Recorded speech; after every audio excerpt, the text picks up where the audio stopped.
People talk about high school parties like they're the most like lit and crazy things you can ever go to as like a 15-year-old. And in my experience, that's like half true. Because yeah, there's a lot of great qualities at a high school party. Because you're telling me there's drank, dope, and pussy in the same room? Sign me up! The problem is you have to be the type of person that's like really into that kind of stuff. And as for me, I am not that kind of person. I'm really not the type of person to go to a party and be like, yo, we're getting fucking lit tonight, guys. Where's the drink at? And while I'm ecstatic to walk into a room full of women who are wearing the bare minimum amount of clothing, I am also very self-conscious, so I do not say a goddamn word. Or if I do say something, I say the exact wrong thing. Oh my god, I'm having so much fun here. Are you having fun? Yeah, I'm having a great time. By the way, I'm rock hard right now. To me, avoiding these cheap thrills always felt like I was being a good heavenly soul. But on the other end of the spectrum, fuck, I'm bored. So eventually I got my ass up, and on Halloween of my junior year, I went with my friends to my first ever real high school party.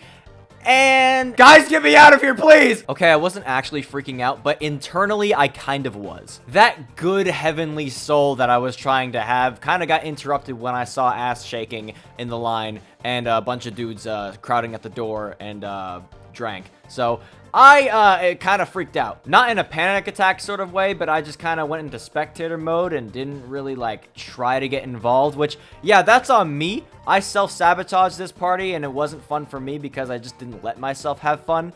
But I was different, guys. All right, I'm cool now. All right, trust me. There were some things that I did think were interesting, though. The cops did get called, and because of my prior perspective of high school parties, I thought the cops getting called meant that something really bad happened and it was like a big deal. But after what I've been through now, the cops get called every single time for no reason, all right? People just don't like it when high schoolers have fun. And while everyone was running out of the house, I noticed that on the stove, there was a pizza box just straight up on fire. Man, that's not how you make it a pizza. So yeah, that was basically my first high school party. And like everybody, we're all nervous during our first time. You just gotta stay hard. Anyway, I did recently go to more Halloween parties with my friends, and the fun thing about Halloween parties is that everybody can dress as naked as they want and just call it a Halloween costume. So I'm not lying when I tell you that I was standing at a staircase inside of a house, and my friend tells me to not look up, but because I'm very curious, I look up and... Oh! That's cooch. That is cooch in my eyes. That is straight up coochie right in my face that I'm looking at. Call me an astronomer because I'm looking straight up at a big black hole. The cops also got called at that party, but honestly for good reason. A fight happened outside. Luckily for me, I got front row seats when I was conveniently standing at a window. It might have been a fight between a bouncer and some random kid, or it's just two random kids who hate each other or something, but they got in a fight, and I think that's the reason why the cops got called, because they showed up very quickly after that, and so we run out of that bitch as well. And I'll be honest, that's kind of how 90% of high school parties are. You show up at a house, you stay there for a couple of minutes, and then, oop, cops show up, and then you gotta get out of there. And the night that I learned that was actually the second time I ever went to a high school party.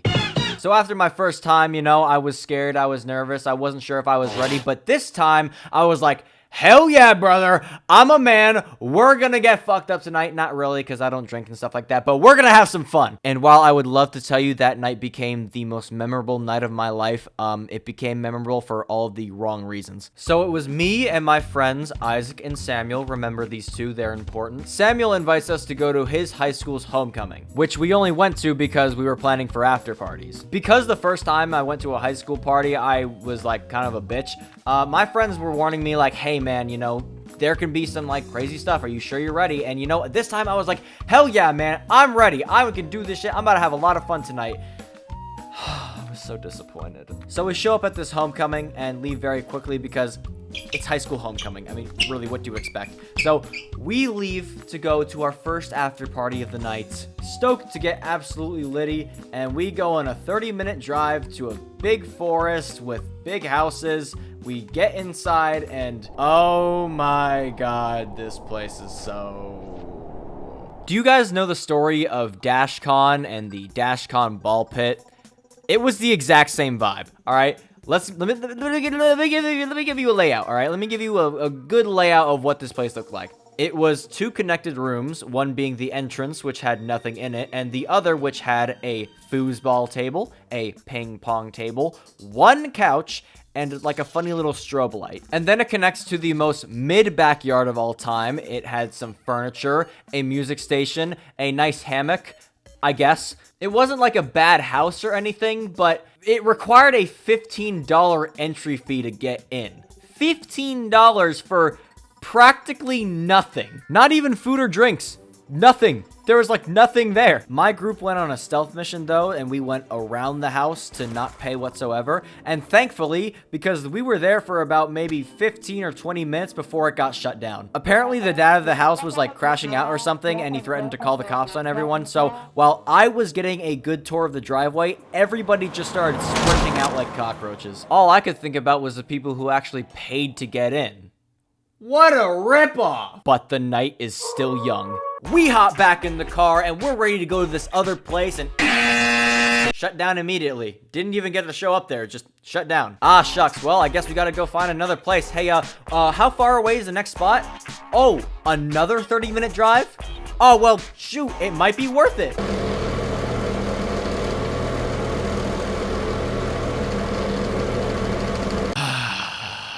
We take another 30-minute drive to the middle of bumblefuck nowhere, and I'm not even exaggerating because this was new territory for all of us, but we saw a big neighborhood with huge mansions that were low-key scary, but guess what? We're getting lit tonight, and we show up to the entrance to find people walking out, and to have them tell us that there is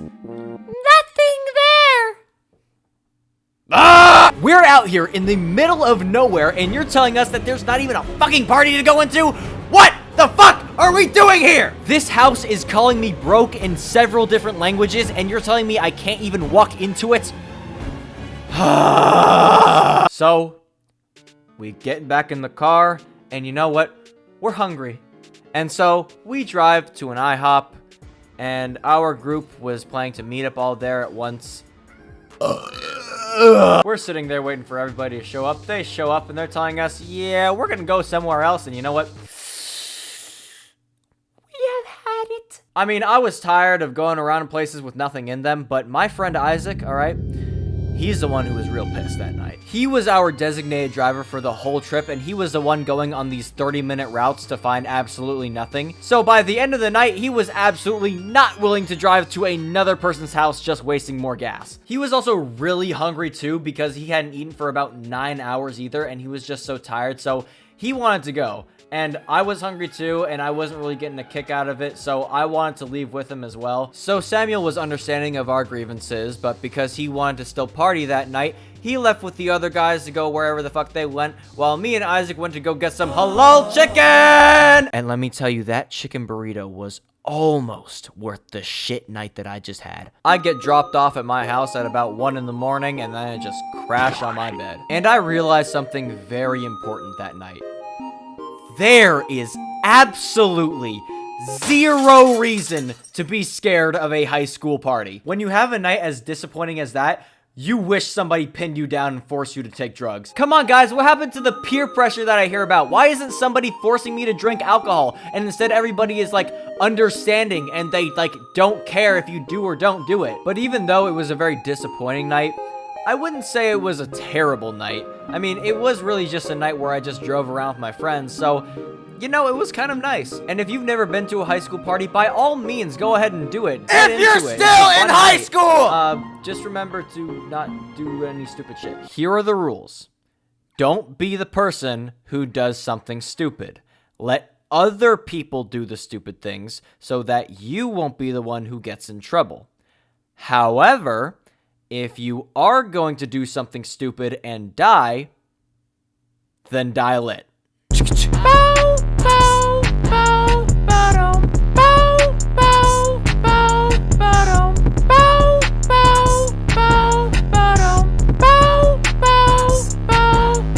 Yeah! I'ma go fuck that bitch! I'ma go thrash that bitch! Shawty gon' suck this dick! Shawty gon' suck this dick! That's a pull up, bitch. Don't make me pull up, bitch. I'll smash that thought, then pull out, bitch. My push to Flacco shit. Actually, there's a beautiful song.